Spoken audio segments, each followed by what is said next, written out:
Good morning, Palmer Ridge, and as you can see, things are looking a wee bit different today. My name's Miguel. And I'm Garrett. Thanks for tuning into our show.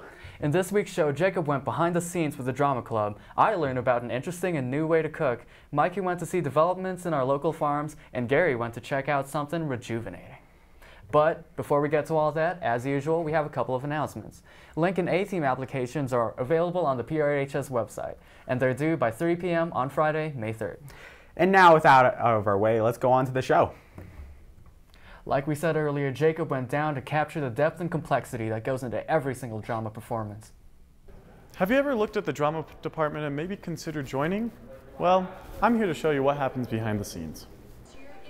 At first glance, every time our Bare Necessity Theater Company puts on a production, we might think it's just acting and singing, but a lot more goes on behind the scenes. We have props, painting, construction, and various other jobs that need filling. I'll probably say it's the family aspect. I'm really engineer minded, so whenever I'm on set construction, it really gives me joy to see like everything come together after we designed it and we put so much effort into it.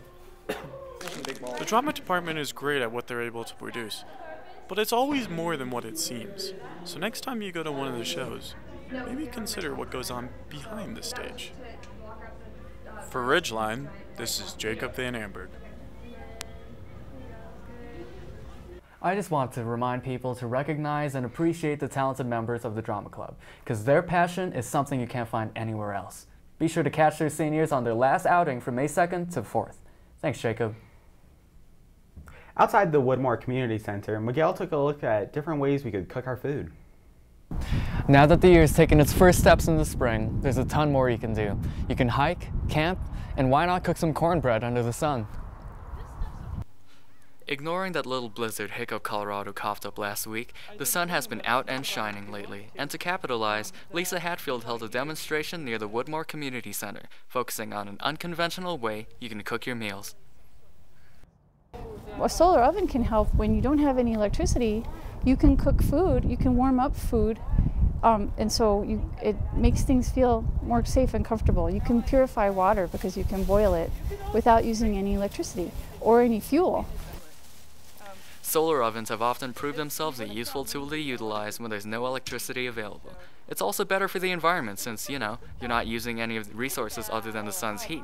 So next time you're going out for a camping trip, why not flex your creativity and make your own solar oven? The environment will thank you for it. For Ridgeline, this is Miguel McElantall. I'm glad to see people are finding creative green ways to get things done. Speaking of new developments, Mikey took a ride over to see the construction of a country club down at the farm. The farm's developing a new villa, or as you can call it, a country club, with a pool and a beautiful lake behind it. The farm, a brand new community to the District 20 area, is now getting their own country club, or villa. Many of the residents say the country clubs can be very cool and a great addition to the neighborhood. With this country club, you don't have to be just in the neighborhood. You can be anywhere and still attend it. You do need to pay though, sadly. Fees won't be too much, and it's located right behind the movie theaters that Jacob covered in previous stories. The place will be a nice after-school hangout if you would like to go to it anytime soon. This will be a great addition. We're really looking forward to having a clubhouse here. Awesome. All right, thank you. The country club will be opening this summer. Even though the sign says fall, they are for sure going to get it done by August. For Ridgeline, this is Mikey Beisterfeld. Thank you so much, Mikey, for shining a light on what's to come for that community. The human body is full of tiny little systems that are all working together to help us get through the day. Gary's going to show us a therapy that helps the cells live longer. We've all experienced some type of pain, whether it's back pain or you just hurt your leg. Over at Dr. Kosa's chiropractic offices, he showed us a new machine that will help you get better faster. The PEMF stands for the Pulse Electromagnetic Field Therapy. It sounds big, but it works on the cellular level. Over time, your cells lose their efficiency, but with the PEMF, it sends out short electromagnetic waves that pass through your cells and rejuvenate the organelles. Along with that, it can also improve your microcirculation, reduce inflammation, and increase ATP production. I recently moved to Colorado and I became a patient of Dr. Close's, and I started going there because I have a lot of lower and mid back pain, and after a few treatments he decided to do the pulse electromagnetic field therapy on me, and after about 3 days, well, 3 different sessions, 45 minutes, it worked pretty good, and I feel a lot better. The process involves the subject laying on a mat for 30 to 45-minute sessions and placing a wire where you think you need the treatment. The wire then sends out the pulses to your cells. NASA even used this on astronauts who came back from space missions. For Ridgeline, this has been Garrison Smith. That was cool, Gary. I'll have to make sure to try that out sometime. With the sun slowly showing more of itself in the past few days, we gotta know what's coming up. Well, that's why we have our amazing weatherwoman, Mary. Good morning, Palmer Ridge. Today we are bringing the weather to you from our Ridgeline control room, showing off a little behind the scenes of a Ridgeline broadcast. I'm standing in front of what used to be our main set. This week's weather has been more like spring, and after the past few weeks, most of us are looking forward to some warmer weather. Because we have used up all of our snow days, teachers will now be available at 7:20 in their classrooms so we can have more contact hours and don't have to go into the summer.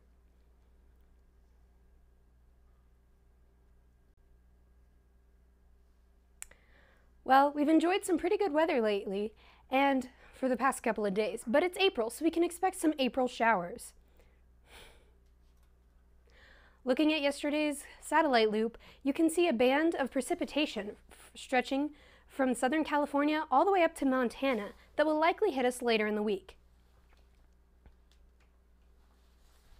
Looking at the 5-day, those rain showers are expected to move into our area later today. As we are used to snowflakes in Colorado, I wouldn't be surprised if we got some, especially over the Palmer Divide. But because temperatures will be remaining in the 40s and 50s, there should be no problem. Things will improve with temperatures climbing into the 60s and 70s for tomorrow, Friday, and Saturday. And for Easter Sunday, we might see some more rain with highs in the 50s. So Palmer Ridge, that's a look at what we can expect for this next week. And now here's our look at our new set as I send it back to Gary and Miguel in the studio. Thanks so much for that, Mary. Let's hope what you say is right. And that's all we have for you, Berries. Hope you're enjoying the new set and have a great rest of the week.